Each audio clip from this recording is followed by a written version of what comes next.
مسئله 341 Maskovkina уровень D صنف 8 صفحه 110 300 чанд 41 солнечный луч, проходящий через отверстие в стене, составляет с поверхностью стола угол 48 градусов. Как надо расположить плоское зеркало, чтобы изменить положение луча на горизонтальное? نوری که از سوراخی دیوال میگذشت انمی نور از سطح میز با سطح میز کنج 48 گرادوس تشکیل میداد. با سطح میز کنج 48 گرادوس تشکیل میداد. فهمیدی نه؟ کنج افتشانه گفته است، پروست گفته است که با سطح میز انمی کنج تشکیل میداد.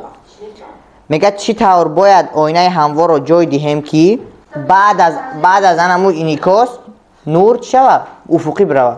فهمون؟ اینه استاله میز با سطح میز تحت کنجی با سطح میز تحت کنجی 48 گرادوس. اگر این 90 باشه مبینش 45 میشه کمتر مبینش تر. انم خیلی انمی الفا دادگیه میگه انمی نور هم خیلی اومده است باید چخیل آینه را جا دهیم که نور بد شوه افقی بروه. فهمیده نه؟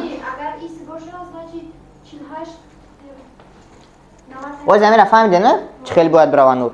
پس نگاه کنیم ای چنده کنج هفتیش اگر بیاویم نسبت به میز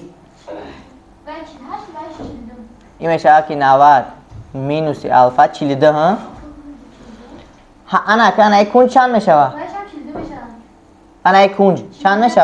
این کنج میشه که 180 طرح الفا. فهمیده نه؟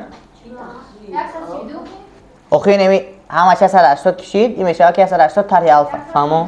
از بس که وقتی آینه را میمونیم کنج افتش با کنج انعکاس برابره کو پس باید همون نرمالی که با آینه فروورده میشه کو نمی آینه مونه.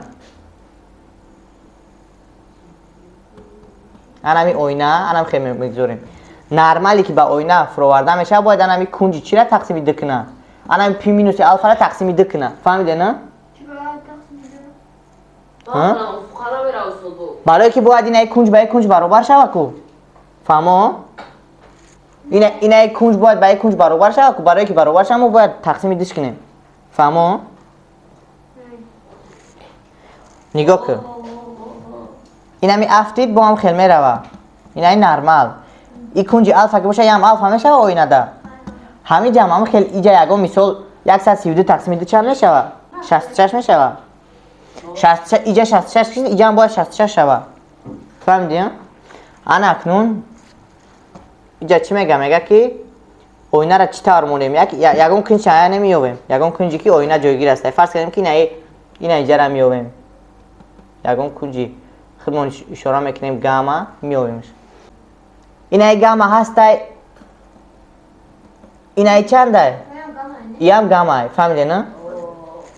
یکی گاما باشه یکی گاما این همش پی مینوس الفا. فهمیده نه؟ الفا برابر چند گرادوس؟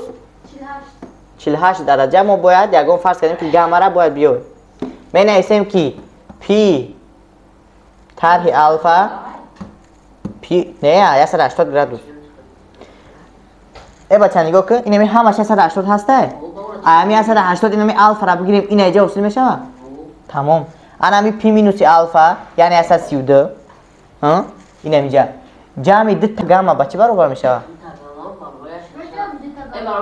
این گاما جمع این گاما برابر پی فهمیده نه؟ 180 انا که ما همجا وظیفمون گاما را یفتن دو گاما را میمونه مسته این پی قطعی و پی اختصار میشه الفا و پرامیر چی میشه؟